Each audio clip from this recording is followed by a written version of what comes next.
was steady and that there were very few vibrations of any sort. This is a picture of the INSAT actually being deployed from the spacecraft. You can see that the deploy went very smoothly. At the moment of deploy, there were very few vibrations of any sort. This is a picture of the INSAT actually being deployed from the spacecraft. You can see that the deploy went very smoothly.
On the back of his shirt a couple of upticks on either side where you would expect wires to come in on either side of that harness. They're often portraying that this is live.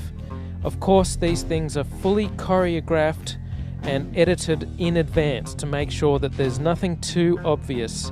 We all know NASA uses wires, and sometimes we'll catch them like this here. The guy pulled on his wire. However, some days when you're filming live, things just don't work out. And it becomes so blatantly obvious, it's ridiculous. So in this clip, they're talking live feed, and we have a astronaut go by us in the background, obviously trying to give it a more realistic, spacey, station busy effect. And so we see the guy come flying along in a harness on his wires. Pretty amazing.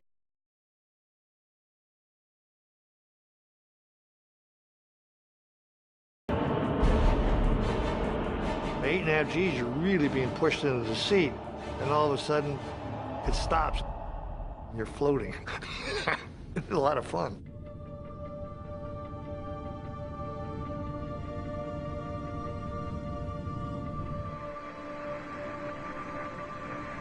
The crew went through the preparation process. They reported we were ready.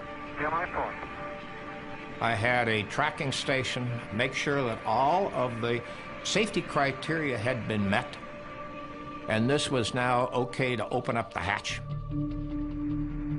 Okay, we're giving you a go for your EVA at this time. Okay.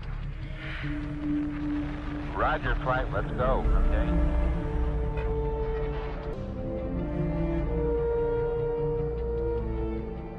After we got the hatch open, Ed stood up in the seat and they got ready to go, and we cleared him to go, and then he took and pushed off from the seat. Okay, my feet are out. I think I'm dragging a little bit, so I don't want to fire the gun yet. Okay, I'm separated from the spacecraft. Ed White is flying at 17,000 miles per hour, 200 miles above the Earth. Okay, I'm out. If the spacesuit fails, the difference in pressure will kill him instantly. If the lifeline fails, he'll literally be lost in space.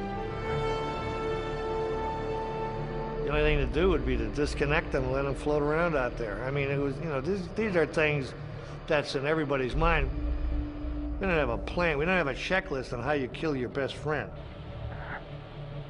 As White floats in space, a glove drifts out of the capsule. Looks like a thermal glove, Jim. I don't even know whose glove it was. I don't know whether it was his or mine. I feel like $1 million. Today, those pictures are a classic. They're still overpowering today to realize, number one, it's been done, and that we did it. It blew me away. This is the greatest experience. It's just tremendous.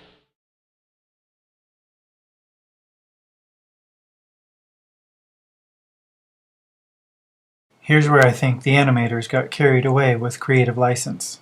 The astronauts' helmets don't swivel. They are fixed to an airtight ring base, which is sewn to nearly 1/4 of an inch of multi-ply fabric, nylon, and mylar. Once pressurized, it becomes very stiff.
Bubbles can often be seen during spacewalks. It's not just in 1 or 2 spacewalks, these are only a few examples. These are official spacewalks, not training videos. You can see our planet in the background.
The International Space Station is a hoax. It's faked in the hull of an airplane performing parabolic flight in order to simulate zero gravity. All manned space travel is fake. No one has even been in low Earth orbit. Spacewalks are faked in a float tank. That's why a gallon of water leaked into the guy's spacesuit and he literally almost drowned in space a few months ago. And there's a bubble coming up showing the fakery. Recently there was a National Geographic broadcast supposedly from space, and here's Soledad O'Brien as she flicks to the people in the International Space Station. Now have a look at their feet. There's stabilization bars, blue stabilization bars. The guy in the blue on the right, he's twisting slightly to the right and he lifts up his left knee in order to counteract that rotation. For every action there's an equal and opposite reaction. So he lifts up his left leg in order to counterbalance the rotation that comes from the uneven movement of the aircraft as it flies through the air. You can't help but experience these small movements. If this was a real spacecraft, there would be absolutely no movement whatsoever. It would be extremely unexpected and unwelcome if it moved in orbit. There are not a whole bunch of jets on the outside of the International Space Station constantly readjusting its orbit. That's not how things in orbit work. You put them in orbit, you get the exact trajectory, and they stay on track. Now, if you have a look at these two guys, they're using these blue stabilization bars constantly in order to steady themselves. Have a look at his feet adjust back and forth, and he's using that blue stabilization bar to try and stay steady.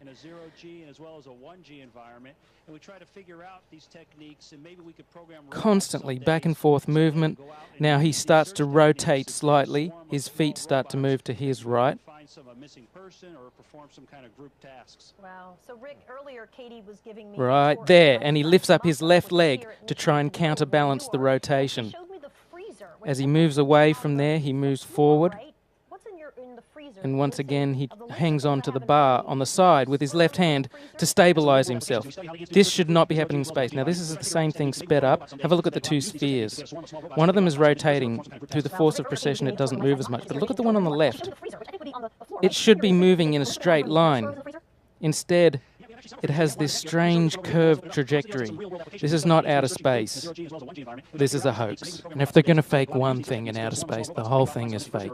If the International Space Station was really available, they wouldn't go through all this.